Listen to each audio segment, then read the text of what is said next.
So then you get to the points of some of the, welfare programs. Do chickens need toys? Do they need enrichments? And what do enrichments offer? What do they get desensitized to those things? And so if you go through that article, it ends up, what makes a happy chicken is a chicken's a flock animal, wants to be with its buddies. It doesn't want to be eaten by a predator, it wants food and water, it wants a comfortable environment. So if you meet those needs, then, I don't know, self-actualization is the right word, but yeah, that chicken is in the best state that we can provide for it.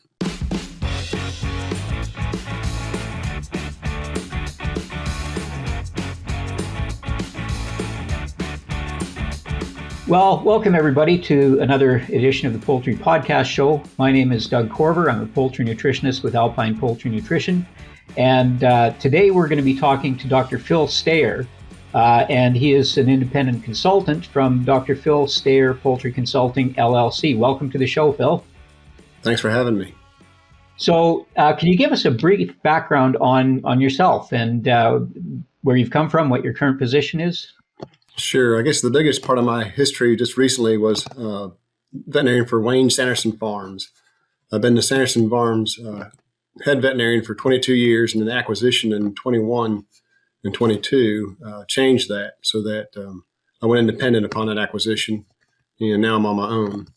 Before the 22 years at Sanderson Farms, worked for Elanco Animal Health for almost 8 years, and primarily poultry technical consulting. And before that was Arbor Acres. It's now part of Avigen. I was there 3 years. So I've had a little over 30 years in the poultry industry, and all in heavy birds, broiler breeders and broilers. That's quite a broad background within the poultry industry. So you've seen the supplier side with Elanco, you've seen the primary production side with Sanderson. Has that influenced where you're at right now in terms of how you approach problems and deal with customer questions? Most definitely. And I think each stage has been a good stage. You learn something along the way, and when I was at Elanco, I realized what suppliers could provide. So when I came to Sanderson, then I knew what I could ask for. And then I tried to be the customer, which I wish I would have called on as a supplier, which is pretty much forthright and just to handle objections simply, not to be evasive at all, but to let folks know where the situation was and how they could help out. So I try to provide that now. The consulting side, maybe understanding production veterinarians, what they need in their jobs to get the job done, and try not to occupy anybody's time with extra things they don't need to hear. Your partner in improving animal performance, Berg & Schmidt. They believe the following additives are necessary in the poultry dietary. Functional lipids for an efficient dietary energy management. Phospholipids for emulsification, achieving a better nutrient intake. MCTs to provide energy and modulate the microflora within the intestines and enzymes for elevated use of fibrous materials and byproducts. So it seems like, in my own experience as well, sometimes there's a disconnect between expectations on both sides. So having that experience, you're able to kind of bridge that gap. Yes, I think so. So coming out of veterinary school, you had some experience with small animal surgery. You worked with cattle. So since then, you've mainly been working with poultry. Is that where your passion is? It is now. I would say when I went to veterinary school, I had to come to me, and it's been various experiences, and give credit to folks along the way, from undergraduate advisor who sent me to look at chickens. And then when I went to veterinary school, my externship with Rocco, Dick Boyd, who's now retired, he inspired me quite a bit. And then throughout the process, just folks have put feathers on me now for 30 years. I think it's fit pretty good.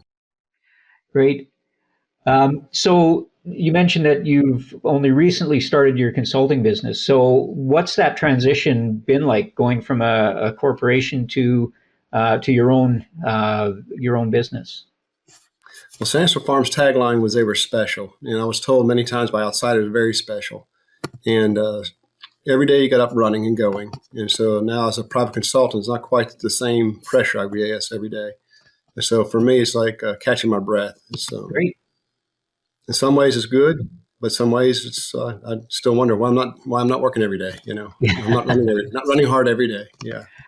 So has that given you the flexibility to maybe get into or get deeper into some hobbies? Not so much that, but some other commodities. And I talked about I've been doing all heavy birds, and so now I'm branching out back into leghorns. I think the last time I worked with leghorns was in undergraduate school at Penn State, and then turkeys was in veterinary school with Rocco. So recently I've got back into those commodity groups, and it's fun. And then also as a consultant now, since I've been at it so long, I've got friends everywhere. So as a consultant, it's been fun to work with people in a different venue than I had in the past. So has it been a steep learning curve getting into layers and turkeys? I would say I'm still in that learning phase. Yes. So, after all these 30 years, I think I know what I'm doing in heavy birds. The leghorns and turkeys are a different commodity for sure, different lifestyle. So let's go back a little bit further. You mentioned that poultry really wasn't on the radar as an undergrad. Did you have any experience with poultry as a youth, or? I grew up in suburbia and always intrigued with agriculture. Always wanted to be a part of agriculture. I didn't really have that opportunity growing up. So at Penn State, I did everything I could in the College of Agriculture, joining various organizations and participating as much as I could. And then took some poultry science classes before I left Penn State. And then when I went to Tennessee, my focus was general practitioner. And my last year, I went to Rocco. They had turkeys and chickens and also sheep at the time. So I thought that was great to work 3 different commodities. It wasn't long after I was there, the sheep went down, but I think they were already going down before I got there. I don't think I caused that. And then I did dog and cat practice back in Pennsylvania where I grew up and realized that probably was not the lifestyle for me. And thinking back through who I'd seen, what lifestyles looked good, and Dick Boyd, I thought of him, just his interaction with a production team, with suppliers, with me as a student, and really thought his lifestyle was something I would like to have. And from him, I would say primarily drove me into looking at chickens. All right. So you recently spoke to the National Restaurant Association about why restaurants are having trouble sourcing chicken that have been raised according to the Better Chicken Commitment Standard. So first of all, let's talk about what is the Better Chicken Commitment Standard. The Better Chicken Commitment Standard came out of Whole Foods. They had the GAP standard that they put together.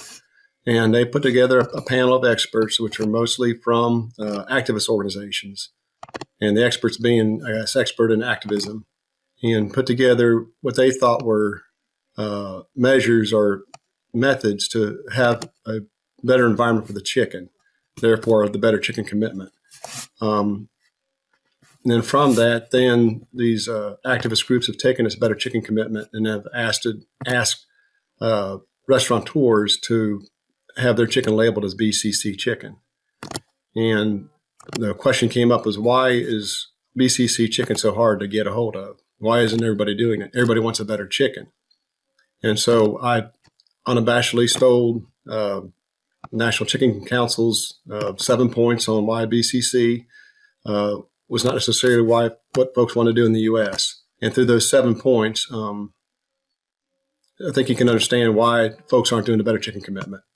And the bottom line is supply and demand. I mean, folks will do that. And it's not to throw, say anybody, what's that option for BCC?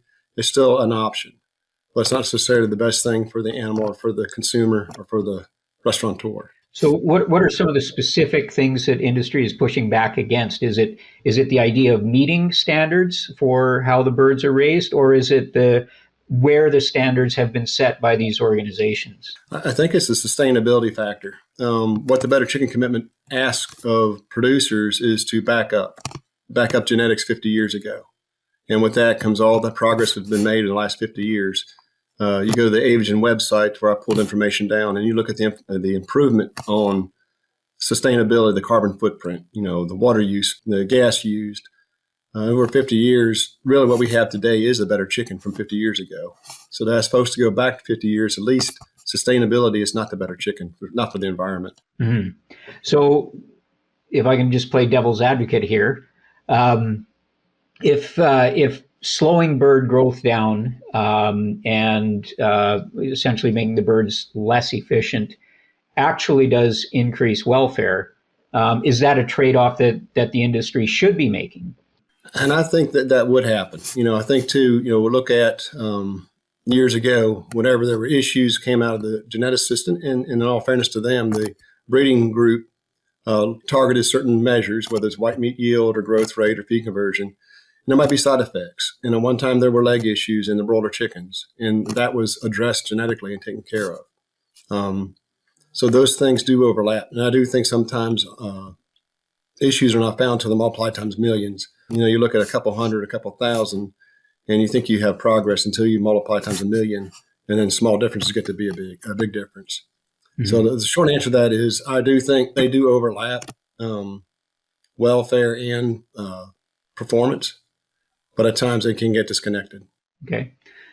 So the better chicken commitment standard is one way of assessing a set of standards. So are there other standards available that might be more practical or relevant or accomplish what the better chicken standard claims to want in a way that producers can or will adhere to? That's a great question. And there are other standards. And again, not to say that the better chicken commitment, if folks want to do that, that should be an option.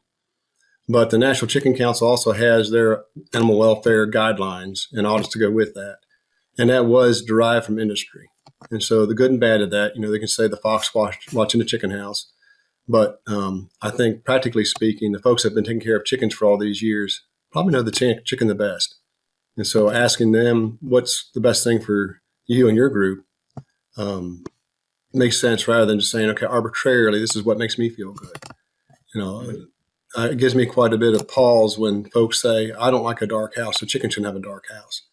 Well, until you start acting like a chicken, I don't know that your opinion really counts. Right.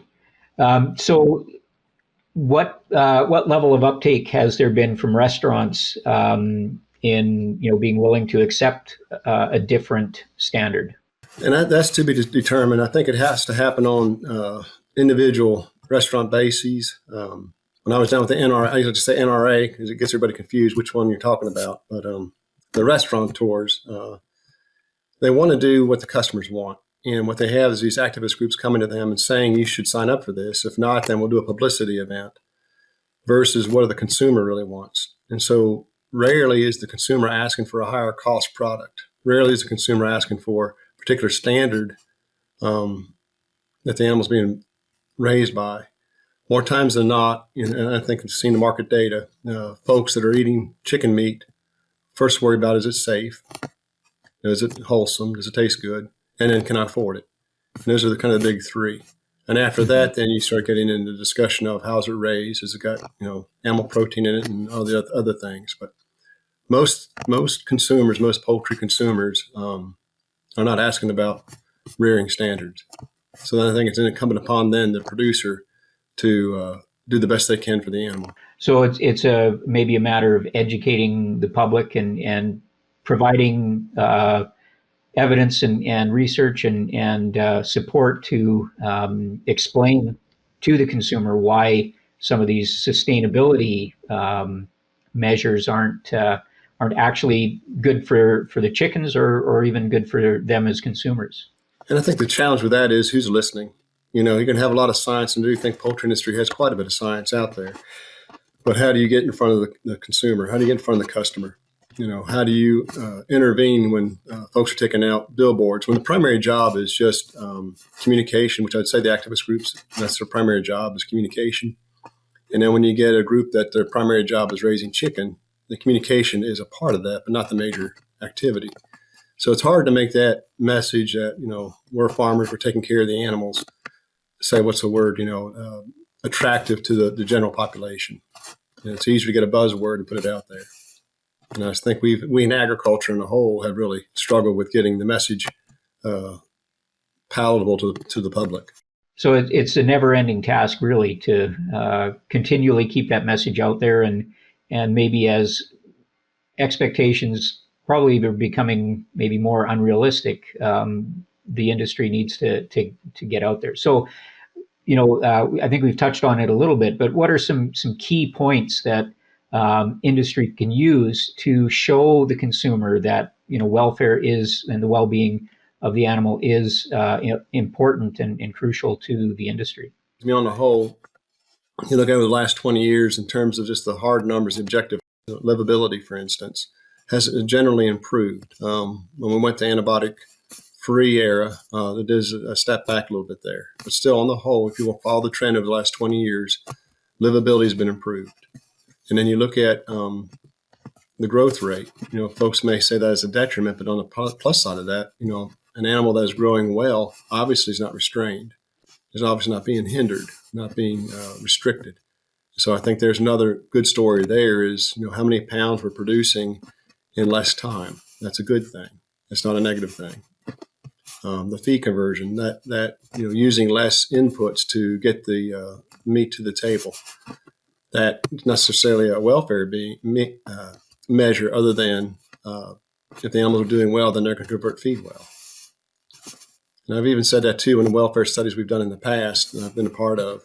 You do a subsample, whether it's a hormonal study, a gait scoring study, a tonic immobility. You do various non-performance measures. You cannot do the entire population. But when you bring the birds to market and you weigh them all, and you weigh all their feed, then you have every bird counts. Every bird's voting into that house. So your denominator now is millions, not just hundreds. And so those birds will tell you with objective measures that they're doing well. Yeah, and I think an important part of that welfare piece is when birds are more efficient, it takes fewer birds to meet the demands for chicken meat. And so, we always talk about reducing the number of animals needed as a welfare measure. So, I think that's something that the industry can hang its hat on as well and mark as a success. I agree, definitely. Yes. So you've talked about some work that you've done in the past looking at the concept of bird well-being. A little while ago, you wrote an article on self-actualization for chickens, and that might sound a little bit strange to our audience, and maybe some questions about, maybe you are Dr. Phil. But can you talk a little bit about that article and how it came to be? Sure. That's probably one of the most fun articles I've written. I've done various articles throughout the years and thinking about, again, 30 years of experience of watching the animal, interacting with the animal. And I've done controlled studies. I've done, studies with the intent of looking at well-being, but thinking what does make a chicken tick? If we're going to, as a veterinarian, we're going to watch animal behavior, then what are the needs of the chicken? What are the most primary needs of a chicken and what are they telling us? So through those years of observation, the baseline oxygen, of course, any aerobic animal needs oxygen. Can't live without that. But you ask a question, does a chicken prefer temperature or food? Is it more important for a chicken to be comfortable or is it more important for a chicken to have food? And it's easy to see on a baby chick. If the thermal zone, if you're too hot or too cold, that baby won't eat. So that's a very clear indication in terms of the hierarchy of needs. They need thermal protection. Even beyond that, what's their biggest concern? What's the biggest cause of livability issues outside the conventional market? It's predation. So the primary need, even before food and water and temperature, is a protection from a predator. And we do that, closing the houses and giving them a safe place. And again, you can see that you walk through a chicken house, and if it's a darkened environment or even a bright environment, if you put something over their head, in a dark environment, put a flashlight over their head. Or if you're in a bright environment and you hold your hands up, immediately the birds scatter because that to them, it's hardwired, that's a predator. So you go through those needs and their behavior and what they're going to tell you in terms of what's required for a chicken. So then you get to the points of some of the welfare programs. Do chickens need toys? Do they need enrichments? And what do enrichments offer? What do they get desensitized to those things? And so if you go through that article, it ends up, what makes a happy chicken is a chicken's a flock animal, wants to be with its buddies. It doesn't want to be eaten by a predator, it wants food and water, it wants a comfortable environment. So if you meet those needs, then, I don't know, self-actualization is the right word, but yeah, that chicken is in the best state that we can provide for it.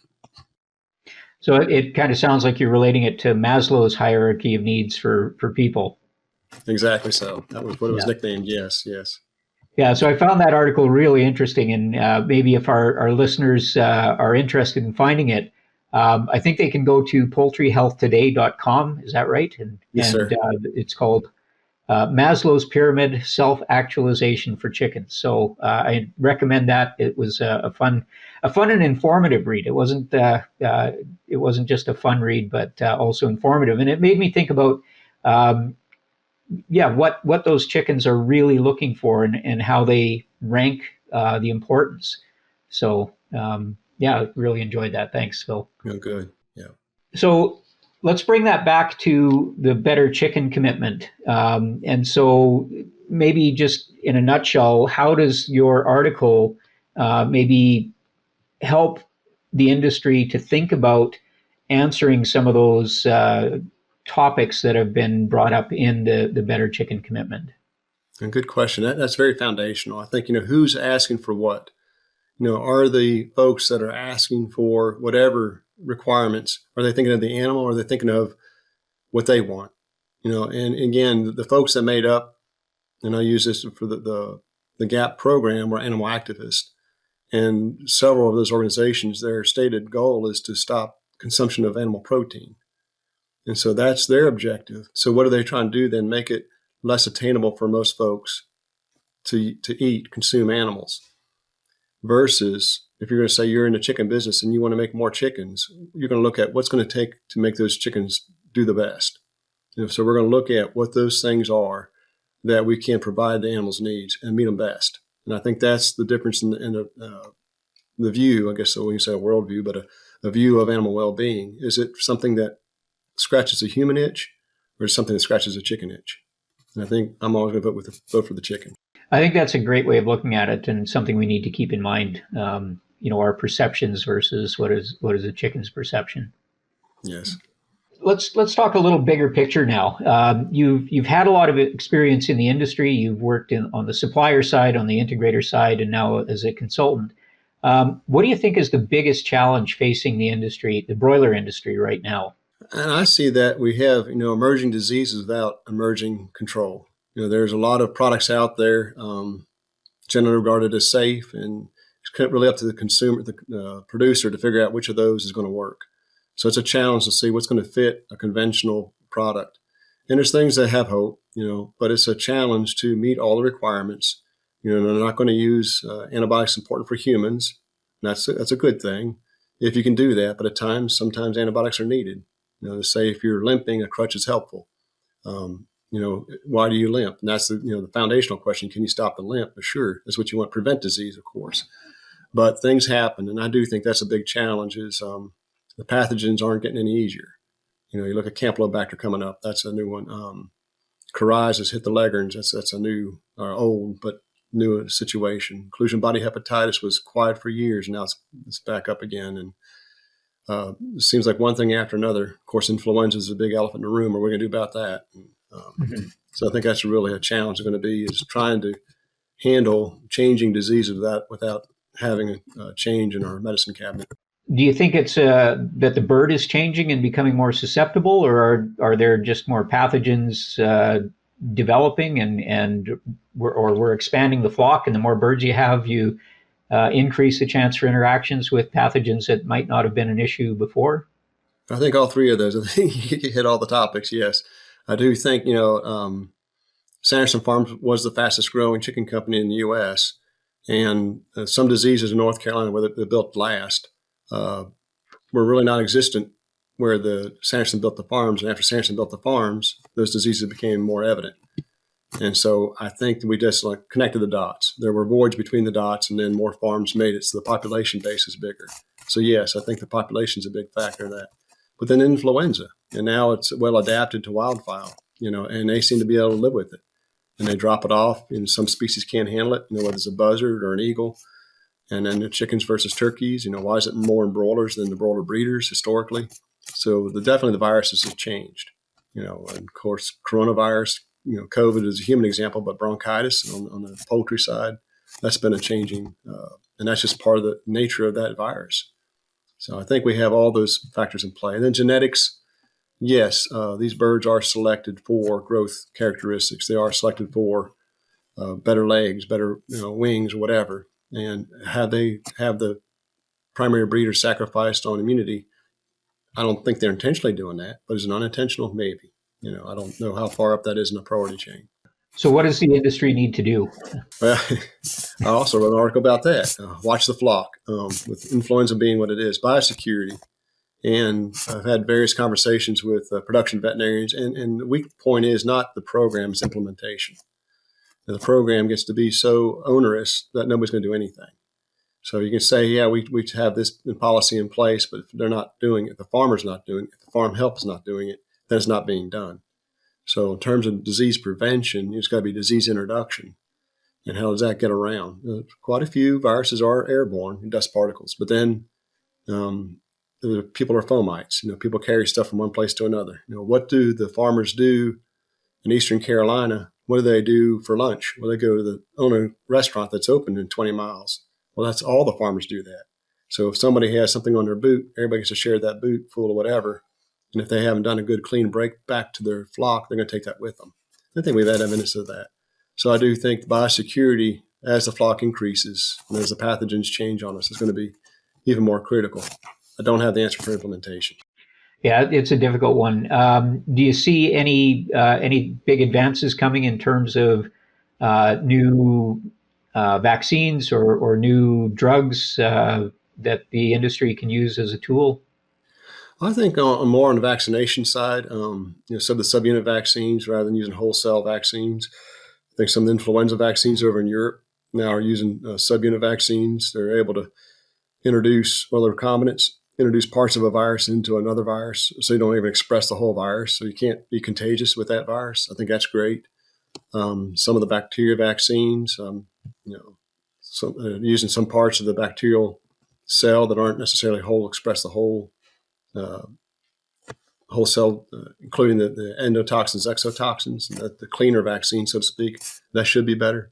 So I think on the vaccine side, there's definitely a push towards new technology, which should be improved technology. On the feed additive side, again, we keep on looking for things that have been used, maybe historically. I think a lot of the different phytobiotics, there's always been a place for herbal medicine somewhere, just haven't used it on a large scale. Mm-hmm. And so some of those things have helped, but they haven't had the same impact that the synthetics have had. Yeah. So that brings me to your view on the move away from growth promoting antibiotics. And we've seen legislation in some countries, we've seen a voluntary industry strategy in other countries. Where are we at in that, and what do you think the future is going to hold? I say growth promoting antibiotics. Of course, they didn't really like that term, but that's how they got labeled. And if they're promoting growth, what are they hindering? What are they stopping? And Sanderson Farms was like the last stronghold, verbal stronghold, made actual advertisements about treating animals with antibiotics responsibly. And they're going to be in their lead veterinarian. I got to represent that a time or two. And I think antibiotics used responsibly are the right way to do that. I don't think withholding antibiotics for a marketing scheme, some people choose to do that, and that's what they're going to have to do if that's their market. But in terms of if we have technology to use, should we use it? Well, that goes back to the veterinary client-patient relationship. The client always determines what the veterinarian is allowed to do. And I use an example of a broken leg in a dog. You could splint the leg, you could put a rod in the leg, or you could plate the leg. And that's 3 different cost points. And most folks would go more than a splint. Most folks would go the rod in the leg. But very few people are going to pay the thousands of dollars for a plate. Even though technology is there, it's the best thing to do, but just aren't going to do that. So we go to poultry producers, they're not growing chickens for themselves, they're growing chickens to sell. So if the market demands whatever, they're going to do their best to meet that demand. So withholding antibiotics as a marketing scheme, as long as there's an avenue for the therapeutics, and most of them do. Most of them have a secondary line or a morning run or whatever that they can, if the birds, whatever reason, need to be treated, they can put them through a different marketing system. So I think that's okay. But the antibiotics have provided good. And we're raising birds on the ground, on broilers. And they're always going to be in contact with soil-borne organisms. So you're going to have Clostridium's always going to be there. What are you going to do about Clostridium? If you don't use an antibiotic, you have to use something. And I think the antibiotics had a place and still could be used.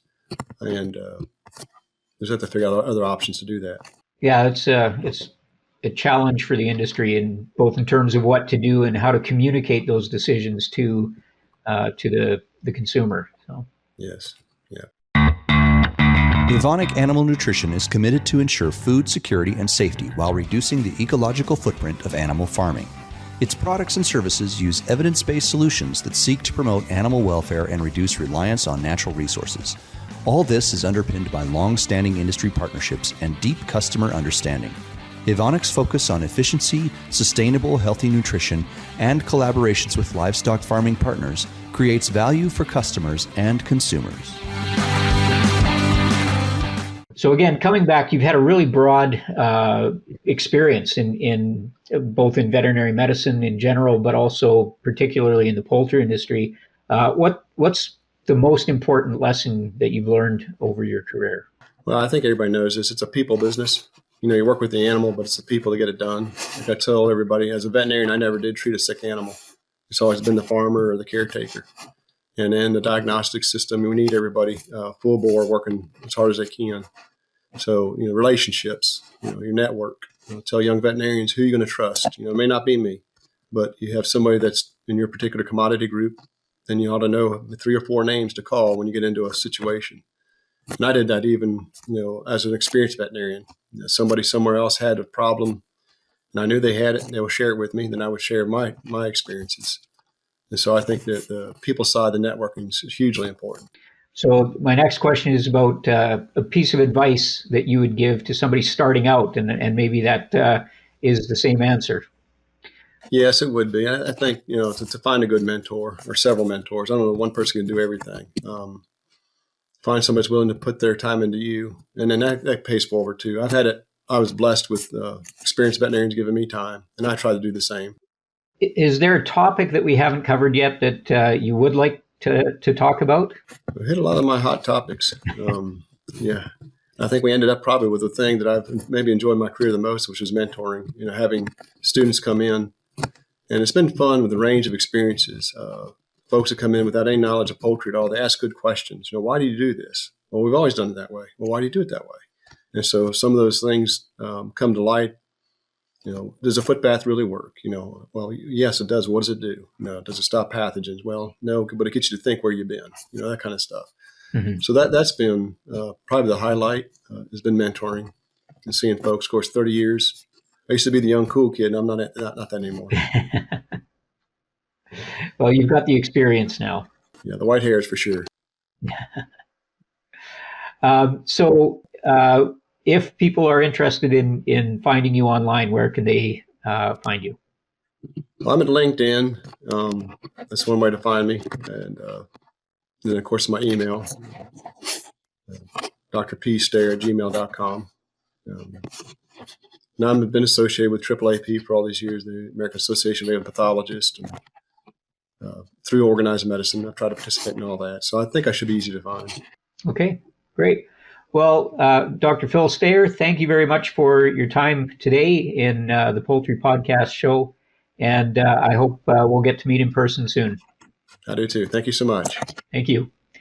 Thanks, everybody, for joining us. And we'll see you next time on the Poultry Podcast Show. I'm Doug Corver.